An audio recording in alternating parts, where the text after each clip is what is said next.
Moisés era muy, ¿cómo era? Muy, no era manso, era muy manso, más que todos los hombres que había sobre la tierra. O sea, usted se puede imaginar el temperamento de este hombre. O sea, era un hombre como ustedes lo están describiendo ahorita: pasivo, dijo Pamela, tranquilo, líder, y todas las características que ustedes dieron. Y aquí la Biblia dice que Moisés era el hombre más manso que había en toda la tierra. Así nos podemos imaginar a Moisés. Sin embargo, este no es el temperamento de Moisés. A pesar de que la Biblia acá nos está describiendo un Moisés que era más manso que todos los hombres sobre la faz de la tierra, este no es el temperamento de Moisés. Y vamos a ver realmente cuál es el temperamento de Moisés. Vamos a ir a Éxodo capítulo 2. Éxodo capítulo 2, versículos 11 y 12. ¿Lo tenemos? Éxodo capítulo 2, versículo 11 y 12. Vea lo que dice la escritura. En aquellos días sucedió que, crecido ya Moisés, ya se sentía hombrecito, salió a sus hermanos y los vio en sus duras tareas, y observó a un egipcio que golpeaba a uno de los hebreos, sus hermanos. Entonces miró a todas partes, dijo: no hay nadie, por acá tampoco no hay nadie, y viendo que no parecía nadie, mató al egipcio y lo escondió en la arena. Ese es el temperamento de Moisés. Un Moisés agresivo, un Moisés que quería matar a todo aquel que se metiera con su pueblo, un Moisés que quería aniquilar a los egipcios a punta de espada, y que lo hizo con uno que tuvo la oportunidad. Se sintió hombre. Vea lo que dice el libro de Éxodo, cuando ya era un poco avanzado de edad, ya cuando los jóvenes así como de 14, 15 años sienten que van al gimnasio y les empieza a salir una bolita por aquí, quieren agarrarse con el mundo entero, ¿verdad? Y el primero que se les aparezca le quieren pegar. Algo así ya estaba Moisés. Era un joven fuerte, un hombre de guerra, que se siente molesto o iracundo en un momento de ver que están maltratando a uno de sus hermanos, y la decisión que toma es: lo voy a matar. Que nadie me vea, lo mato y lo escondo.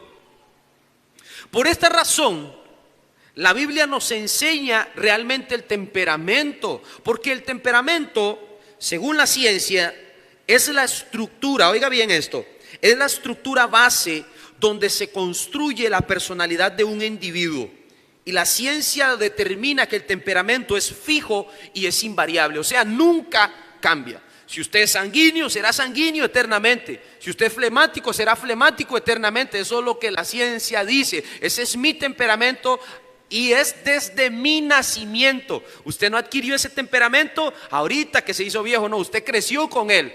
Y con base, gracias, con base a ese temperamento, usted fue formando su personalidad.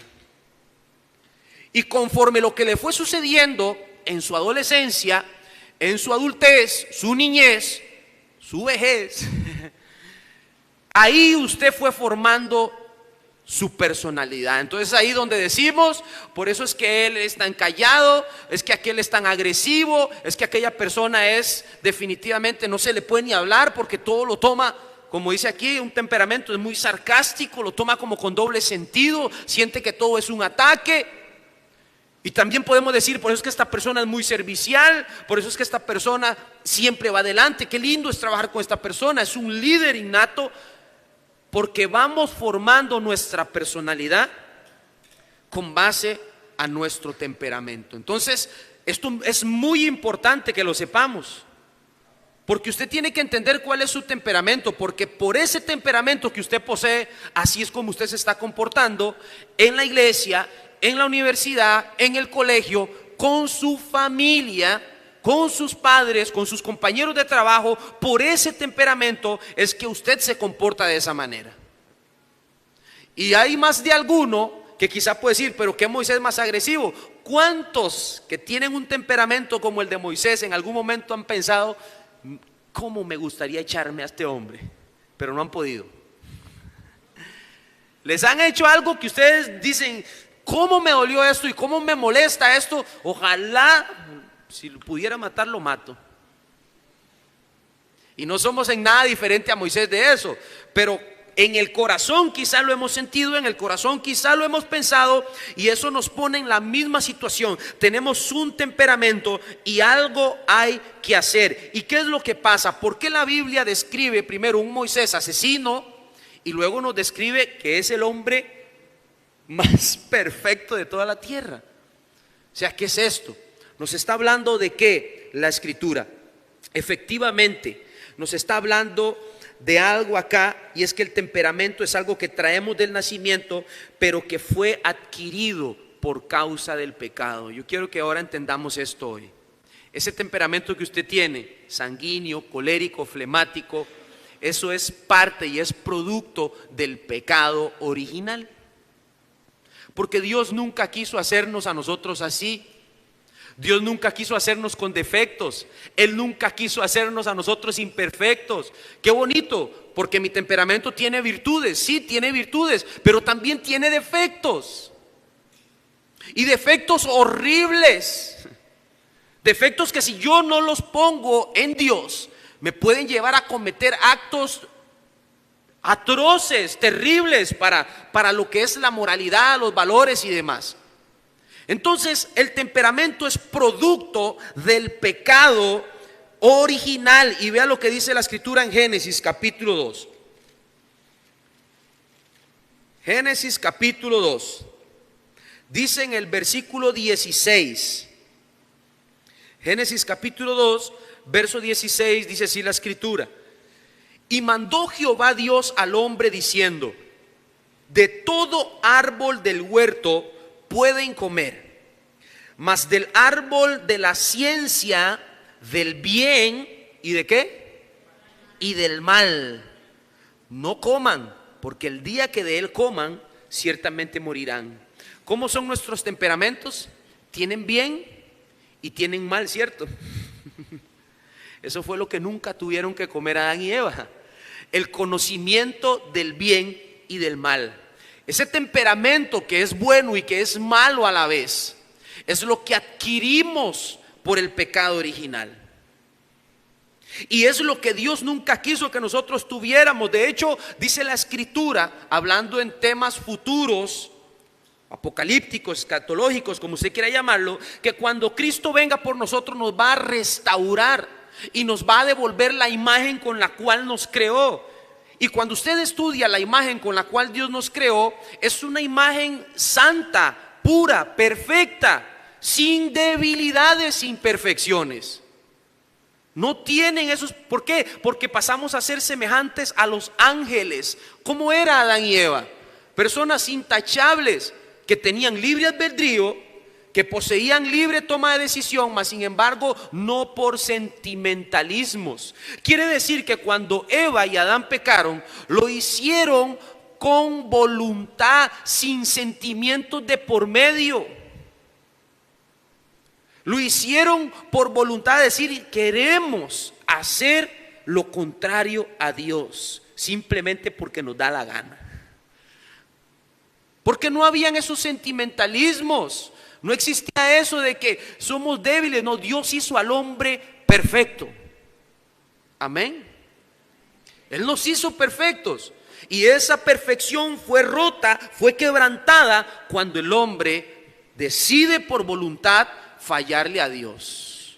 Aquí no había un sentimentalismo de por medio. Adán no podía decir: es que mira, estamos mal, nos hace falta esto. No, Adán tenía todo. Eva no podía decir: mira, es que ando con achaques, ando con dolores de menstruación, hoy amanecí de mal humor. No, Eva no padecía de menstruaciones, ni siquiera eso tenía. No andaba malhumorada ese día, tomó la decisión de fallarle a Dios. En cambio ahora nosotros como hombres tenemos que prepararnos para cuando vienen los días de Andrés, Porque las mujeres no pueden controlar sus hormonas, sus emociones, y actúan y fallan porque... Y usted le dice: mi amor, ¿quiere comida? Sí, sí quiero. Y cuando usted le lleva la comida: ¿pero para qué le trajo esto? Y esos cambios de humor y de temperamento son causa del pecado que no estaba originalmente. Ahora, ¿cómo nos damos cuenta que fue el temperamento adquirido lo que produjo el pecado original? Vea lo que dice Romanos capítulo 7. Romanos capítulo 7. Ya vimos Génesis, en donde nos aclara el conocimiento de lo bueno y de lo malo. Romanos capítulo 7 dice el verso 18. ¿Lo tiene?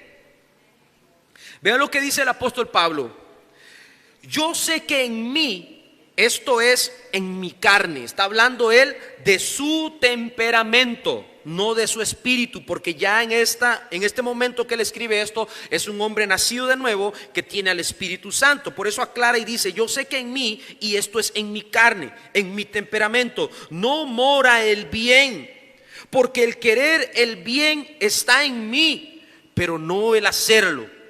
Porque no hago el bien que quiero, sino el mal que no quiero, eso hago. Y si hago lo que no quiero, ya no lo hago yo, sino el pecado que mora en mí. ¿Hay algo malo en ese temperamento? Claro que sí hay algo malo en ese temperamento. Porque usted puede ser muy líder, muy bueno, muy atento, muy servicial, pero cuando se le sale el Miranda, así es como decimos, ¿verdad? Cuando se nos brota el apellido, porque algo nos molesta, ese temperamento lindo, diosito, cariñosito, vuelve y se convierte en un oso, en una osa recién parida, ¿verdad? Defendiendo sus ositos. Algo terrible, algo incontrolable. Y es ahí donde las personas después dicen: pero ¿cómo hice esto? O sea, ¿cómo le fui a decir estas cosas? ¿Cómo le fui a pegar? ¿Cómo lo fui a maldecir? Las palabras que dije, qué increíble, pero yo no soy así. Y esto es lo que Pablo está describiendo aquí en Romanos. Él dice: el pecado que mora en mí, eso es lo que yo no quiero hacer, porque no es mi voluntad, pero hay algo en ese temperamento que me impulsa, pero tengo que controlarlo. Ahora, vea lo que dice Gálatas capítulo 5. Gálatas capítulo 5. La Biblia nos enseña y nos habla acerca de todas estas cosas que pasamos día a día, que son normales, hablando en términos humanos. Gálatas capítulo 5, verso 17 dice así: porque el deseo de la carne, lo que desea mi temperamento, no es lo mismo lo que yo deseo a lo que desea Carlos, a lo que desea Melanie, a lo que desea Jennifer. No es lo mismo lo que desea mi carne, porque los deseos de la carne son contra el espíritu, y el del espíritu contra la carne, y estos se oponen entre sí para que no hagamos lo que queremos. Ve que aquí el apóstol nos explica un poco más lo que habló en Romanos. Nos está diciendo que la lucha que él tiene de temperamento, que lo obliga a hacer cosas que él no quiere hacer, son porque su carne se levanta contra el espíritu a hacer las cosas que se oponen entre sí. Y esta es la lucha que tienen los cristianos todos los días. Nosotros luchamos no contra el diablo, bueno, o sea, sí, pero voy a ser un poco más profundo en esto. Nuestra primera lucha somos nosotros mismos. ¿Por qué? Porque Satanás se aprovecha de su temperamento.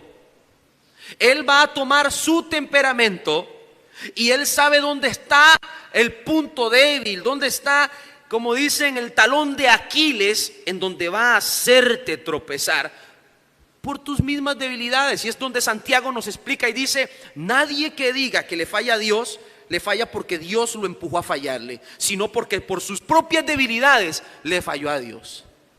Y así es como funciona esto del pecado.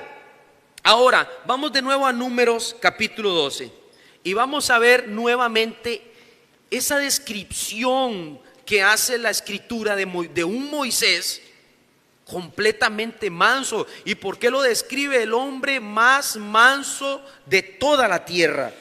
Siendo Moisés anteriormente un asesino.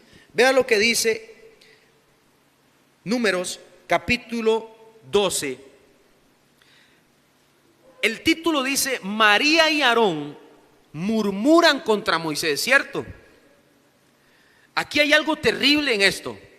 María, después de que el pueblo de Israel atraviesa el Mar Rojo, cuando salen de Egipto, si ustedes saben la historia, dice que María hace un cántico profético. Cuando llegan al otro lado, ella empieza a entonar un canto profético. Y ahí está en la escritura, en el Éxodo. Hay un canto profético de María donde María empieza a bendecir el pueblo. Y Dios la utiliza como una profeta en medio del pueblo. Pero en ese momento, solo en ese momento, que quede claro, no es que la señalan como una profeta para que siga profetizando. No, ese momento Dios la utilizó para profetizar la gloria y las maravillas que había hecho al cruzar el Mar Rojo. Y Aarón era un sacerdote que también tenía gran autoridad espiritual en el pueblo de Israel.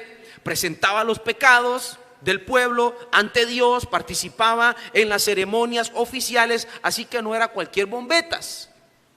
Pero esta situación hizo que María y Aarón se exaltaran y se crecieran un poquito y dijeran, oiga lo que ellos exclaman en el verso 2, y dijeron: ¿solamente por Moisés habla Dios? ¿No habla también por nosotros? ¿Solamente por Moisés es que Dios puede hablar? También por nosotros Dios puede hablar. Pero oiga lo que dice el verso 2: pero esto lo oyó Jehová. Cuando nuestro temperamento se exalta siempre por encima de nuestras virtudes, de nuestras capacidades, de nuestro carácter, de lo que realmente es importante. Nos desubica del lugar donde tenemos que estar. María y Aarón se exaltan por encima de Moisés porque Dios los utilizó en algún momento. ¿A cuántos Dios los ha utilizado alguna vez? Amén. A todos Dios nos ha utilizado alguna vez, pero esto no quiere decir que porque Dios nos haya utilizado alguna vez yo pueda sublevarme, pasarme por encima de los demás y creerme más que todo el mundo porque en un culto un día Dios me puso a hablar en lenguas y profeticé. Eso no me hace el único profeta, ni me hace el único hablador de lenguas, ni me hace el más santo ni el más cristiano. Aarón y María se sintieron así. Entonces oiga lo que dice el verso 4. Jehová le habla a Moisés, a Aarón y a María y les dice: salgan del tabernáculo de reunión. Y los tres salieron. Y cuando Dios empieza a tener una conversación con ellos, dice la escritura ahí más adelante que la ira, dice en el verso 9, entonces la ira de Jehová se encendió contra ellos, contra Aarón y contra María, y se fue. Y la nube se apartó del tabernáculo y María estaba leprosa como la nieve. Quedó leprosa simplemente por murmurar y creerse más que Moisés. Ojo a esto, aquí nadie es Moisés. Moisés es un tipo de la palabra de Dios, un tipo de Cristo en este momento. Representa la ley y los profetas. Así que Dios no iba a permitir que nadie se creyera más que Moisés, no tanto por él, sino por su palabra y por su ley dada a través de él. Entonces dice la escritura que dijo Aarón a Moisés: ay, Señor mío, dice en el verso 11, no pongas entre nosotros este pecado, porque locamente hemos actuado y hemos pecado. O sea, el temperamento se saltó. Dijimos tonteras que no teníamos que decir y ahora Dios trajo juicio por nosotros ser tan bocones. Entonces vea lo que dice el verso 13. Entonces Moisés clamó a Jehová diciendo: te ruego, Dios, que la sanes ahora. ¿Se da cuenta? Moisés clama a Dios y le dice: te ruego que sanes a María. ¿Qué haría usted si usted es el papá de los tomates? Si usted es así como Leslie en el colegio de Copal, ¿verdad? Y se rebelan contra ella en el colegio y le quieren hacer un golpe de estado. Y resulta que Leslie tiene la papa en la mano para echarlas o echarlos, porque se le sublevaron, ¿verdad? Y la querían hasta derrocar. Tiene dos opciones: los echa o les demuestra la otra cara, la cara de Dios. Amén. Porque muchas veces creemos que el temperamento y el carácter se basan en cuanto una persona más pueda gritar o exaltarse, o en cuanto más una persona pueda demostrar su poder. Sin embargo, Moisés es catalogado como el hombre más manso y que no había otro como él en la tierra, porque Dios había logrado dominar a través del Espíritu Santo el temperamento asesino que tenía Moisés. ¿Usted se imagina si Moisés hubiera seguido siendo un asesino en ese momento? Golpe de estado, mátenlos, que mueran, asesinen a estos rebeldes. Mas sin embargo, como era un hombre que había entregado su temperamento a Dios, por el contrario, le clamó a Dios diciéndole: Dios, sana a María, sánala, yo quiero que tú la sanes. O sea, definitivamente nos enseña la otra cara de la moneda. Y Dios viene y le dice a Moisés: bueno, te pido solamente que la expulses por 7 días del campamento, y cuando regrese, va a regresar sana. O sea, Dios siempre le dio un castigo a María por bocona. A veces somos bocones y solamente por medio de la disciplina y el castigo entendemos. Y es así como Dios va a doblegar nuestro temperamento. Dios utiliza 2 métodos para cambiar nuestro temperamento, y quiero que tome nota de esto. Dios solo utiliza 2 métodos para cambiar nuestro temperamento. Usted puede ser sanguíneo, colérico, melancólico, flemático, pero Dios tiene 2 formas para doblegar ese temperamento. Claro está, si usted es hijo de Dios, porque Él disciplina a los que son hijos y a los que Él ama. Así que hay 2 formas para que Dios trate con ese temperamento, porque a Dios no le sirve tu temperamento. Porque Él sabe que en algún momento vas a ser líder, Él sabe que en algún momento vas a ser servicial, pero en algún momento vas a explotar, te vas a enojar y vas a hacer las cosas mal. Él necesita darte el carácter de Dios, así como lo hizo con Moisés. Él tuvo que agarrar a Moisés y tenerlo 40 años antes de que fuera a libertar al pueblo de Israel, pastoreando ovejas, pastoreando el ganado ahí de su suegro, antes de ver la zarza ardiendo en el monte Horeb.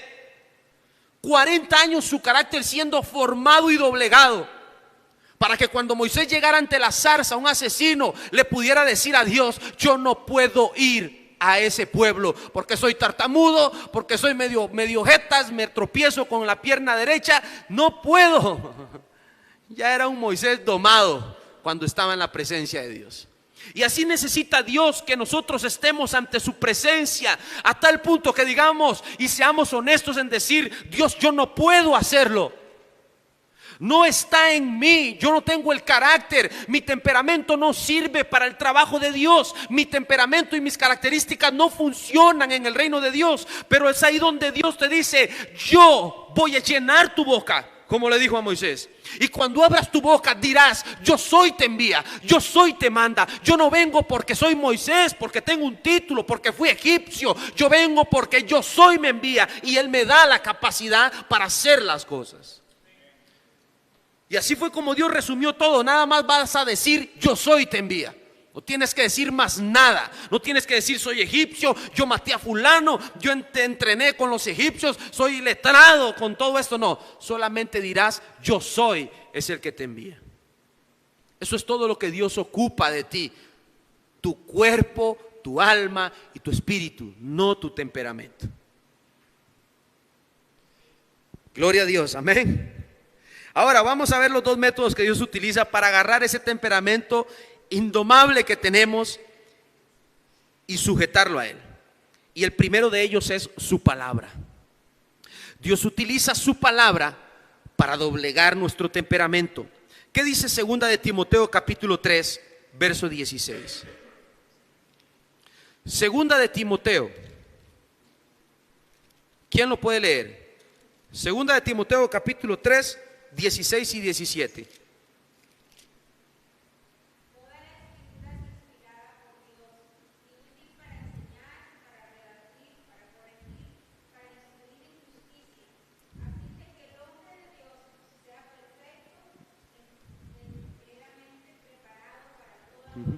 ¿Se da cuenta que sin el poder de la Escritura somos inútiles para toda obra?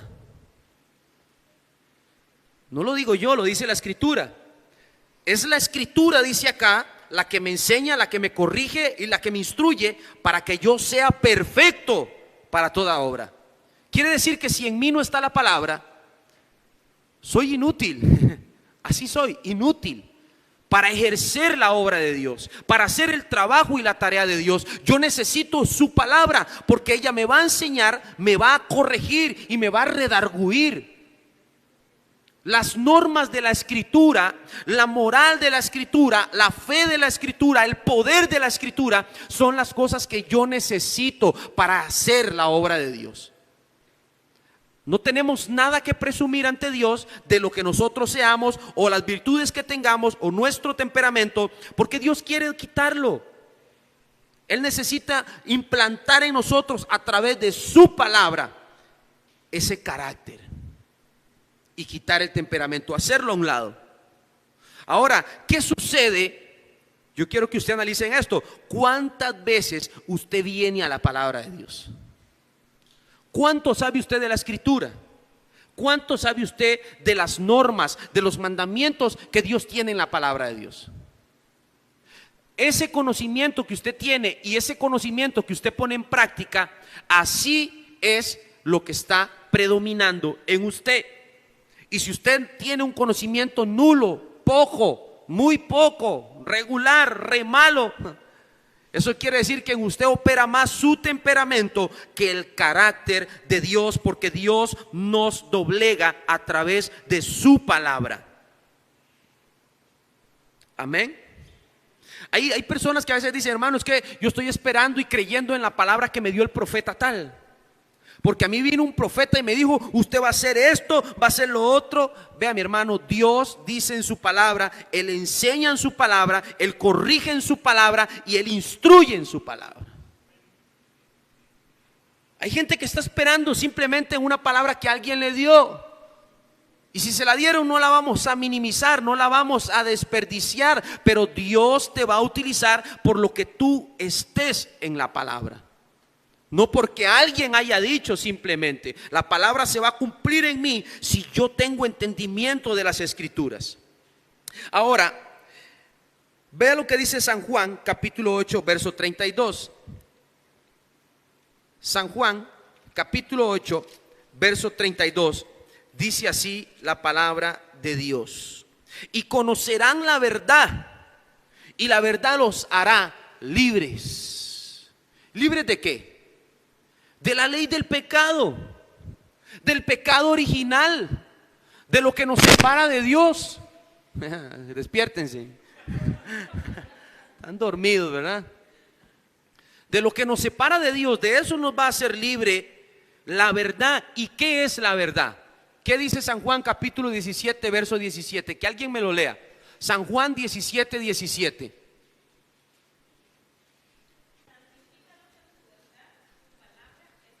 Santifícalos en tu verdad, tu palabra es la verdad.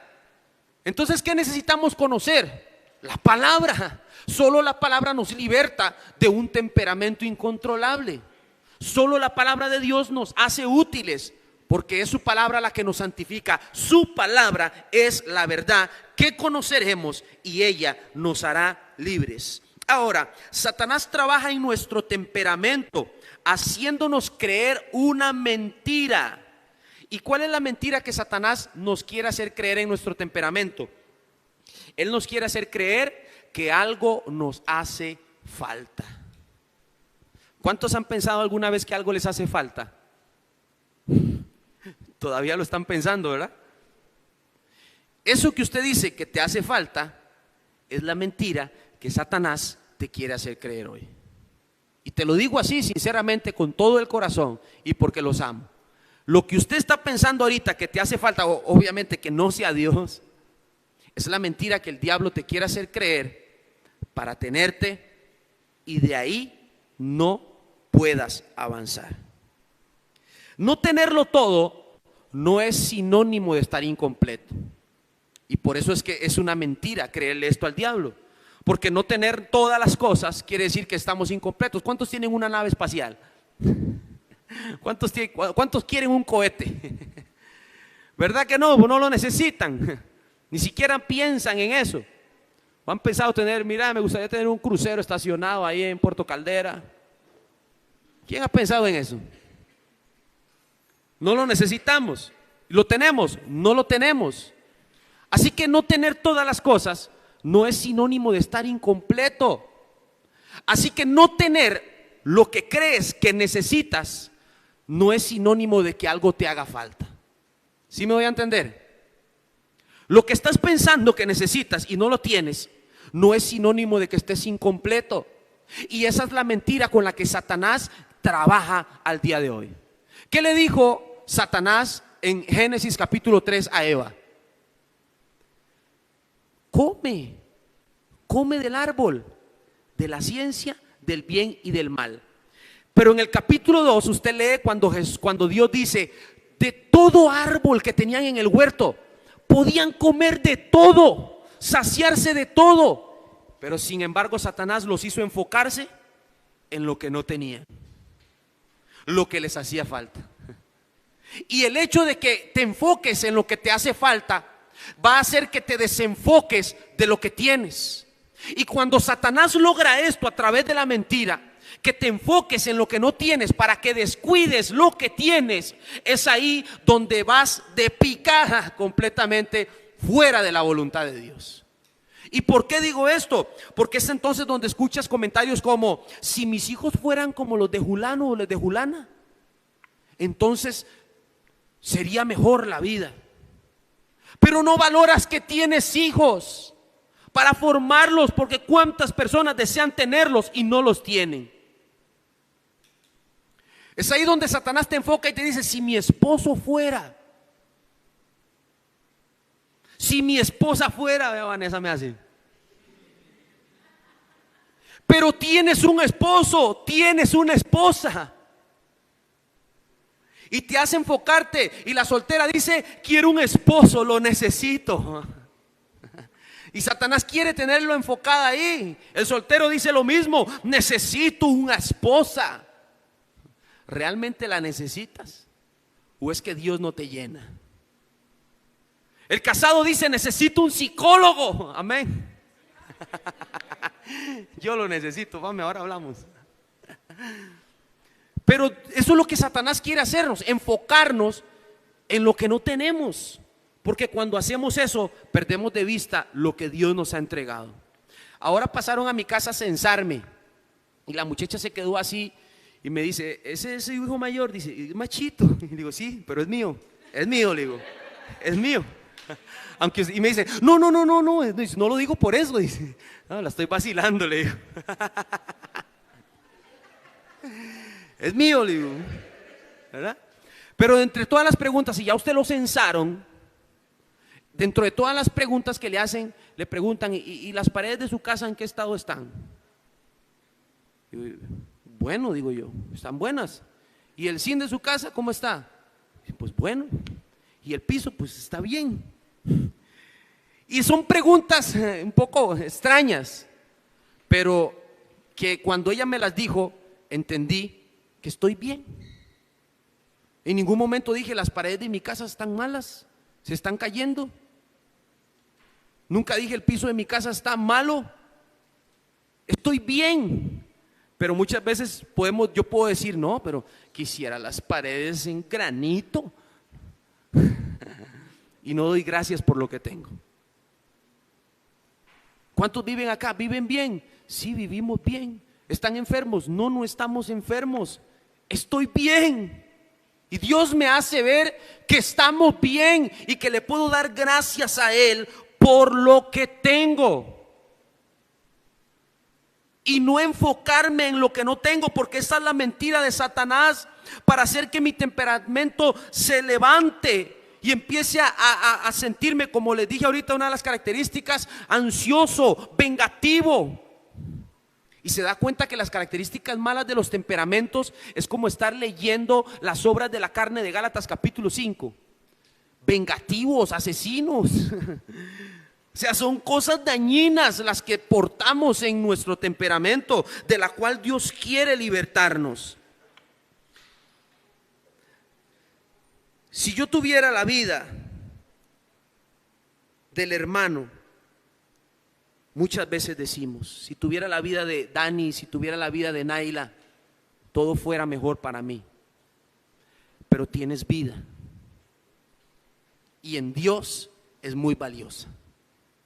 Así que dejemos de estimar lo que creemos no tener y enfoquémonos en lo que tenemos. Segunda de Corintios capítulo 11, verso 3. Segunda de Corintios capítulo 11, versículo 3. Dice así la escritura: pero temo que como la serpiente con su astucia engañó a Eva, sus sentidos sean de alguna manera extraviados de la sincera fidelidad a Cristo. Se da cuenta que la estrategia de Satanás es exactamente la misma desde el huerto del Edén. Sería tonto caer en las estrategias del diablo. O sea, él nunca ha cambiado de estrategia, es la misma: desenfocar a las personas de lo que tienen. Tomen, les ofrezco esto, pum, caen. Así es como caemos, es la misma estrategia, él no la cambia, pero él conoce su momento de debilidad. Si Cuca tiene problemas con el dinero, nunca va a ser tentado por el dinero. Pero de un pronto a otro llega el jefe y le dice: Cuca, necesito que me cuide la caja fuerte, vamos a tenerla abierta mientras pasamos un dinero por ahí. Quédese aquí, que nadie entre, que nadie salga. Que nadie entre, que nadie salga, solo yo. Ahí donde Satanás dice: aquí llego yo. Satanás sabe esperar, él sabe ser paciente porque conoce tus debilidades, tu temperamento. Y en el momento que menos lo esperes es donde te va a atacar. ¿Por qué no hay nadie aquí en el templo viendo pornografía? Suena espantoso, ¿ah? Porque Satanás espera que estés en el cuarto, que estés solo, que sientas que algo te falta, que te falta pareja, que te falta placer, que te falta sexo, que te falta esto, y ¡puf! Ahí aparece en Facebook, en Instagram, no hay ni que meterse a nada.com. Ahí te aparece y listo, ¡pum! Satanás entró y te atacó. Y tu temperamento se fue arriba y le fallaste a Dios. Hiciste lo que no querías. La segunda forma, y voy a decirla rápido, que sé que se nos acaba el tiempo, que Dios utiliza para darnos carácter y doblegar nuestro temperamento, si no entendemos, y ojo, esta es si no entendemos a la primera, como dicen, a las buenas, por la palabra, por el poder de la palabra. Entonces viene la segunda, ¿cuál es? Dios utiliza el desierto. Es la segunda forma con la que Dios va a doblegar tu temperamento. Cuando el pueblo de Israel atraviesa el Mar Rojo y entra al desierto, empieza el temperamento. Pues si estuviéramos en Egipto, si esto, si lo otro, allá teníamos comida, esto que lo otro, y empezaron a despreciar el maná, lo que tenían, y se enfocaron en lo que les hacía falta según ellos. Entonces, ¿qué hizo Dios? ¡Puf! 40 años, caminen. Voy a cambiar a toda esta generación, no porque quisiera matarlos a ellos, no, necesito cambiar esta mentalidad para que los que entren a Canaán sea gente agradecida. Los que hereden la tierra sea gente que entienda que si yo los llamé, yo los sostengo. En abundancia y en escasez, no importa lo que pasen, yo soy Jehová y nadie tiene por qué dudar de mi poder. Nadie. Usted se monta en el carro y usted tiene que ser como Vanessa cuando se monta en el carro conmigo, se duerme y nunca me acompaña despierta en un viaje. Así es montarnos con Dios, estar seguros de que Él nos va a llevar correctamente, de una manera segura donde sea que vayamos. Pero a veces confiamos más en el taxista, ¿cómo es? A veces confiamos más en el taxista, no sabemos si sabe manejar o no, pero vamos tranquilos, pero nos cuesta confiar en Dios, en que Él sea el que dirija y nos lleve a un lugar seguro. Vea lo que dice Deuteronomio capítulo 8. Deuteronomio capítulo 8, versículo 2 y 3. Deuteronomio capítulo 8, versículo 2 y 3. La buena tierra, dice el título, que van a poseer. ¿Cuántos quieren poseer una buena tierra? Amén. Vea lo que Dios va a hacer para que todos posean esa tierra. Dice el verso 2: te acordarás del camino por donde te ha traído Jehová, tu Dios, estos 40 años en el desierto. ¿Para qué? Para afligirte, para probarte, para saber lo que había en tu corazón, si habías de guardar o no sus mandamientos. Y te afligió y te hizo tener hambre y te sustentó con maná, comida que no conocías tú ni tus padres la habían conocido, para hacerte saber que no solo de pan vive el hombre, mas de todo lo que sale de la boca de Jehová es que el hombre vive. Dios va a utilizar el desierto para hacernos entender que no es a nuestra manera, que no es con nuestros métodos, que no es con nuestra inteligencia, es y se hace, punto, a la manera de Dios, únicamente. Esa es la manera de Dios o no es nada.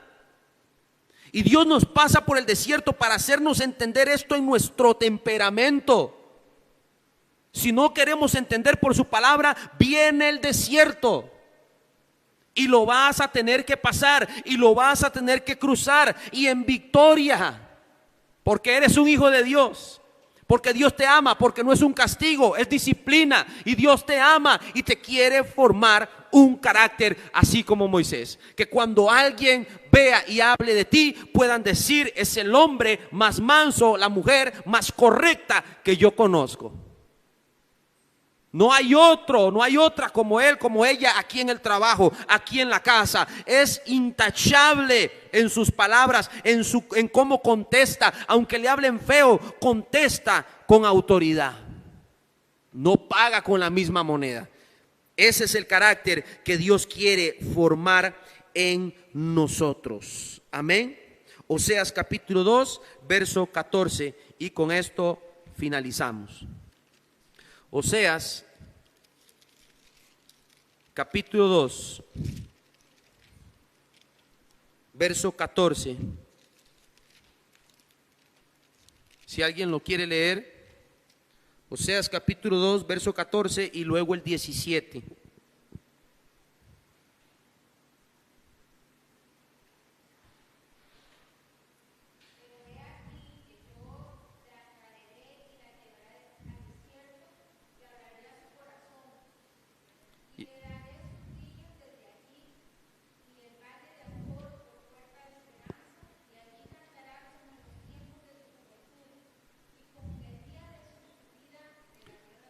Ahora el 17.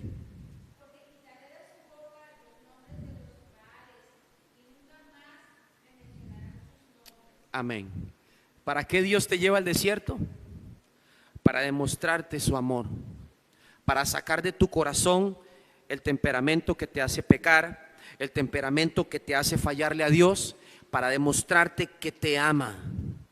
Para eso Dios te va a llevar al desierto, para enamorarte de Él. Dios quiere que estemos enamorados de Él. ¿Cómo nos comportamos? ¿Cuál es nuestro temperamento cuando estamos enamorados? Ocultamos todo lo feo de nuestro temperamento, ¿verdad? Solo sale lo lindo del temperamento. Dios en el desierto nos da un carácter sin imperfecciones. Así es el carácter de Dios. Para que lo amemos a Él sin necesidad de esconder imperfecciones, no, de una manera genuina, de una manera real. Y la única forma es en el desierto de decirle: Dios, aquí está mi temperamento, estas son mis imperfecciones, yo quiero amarte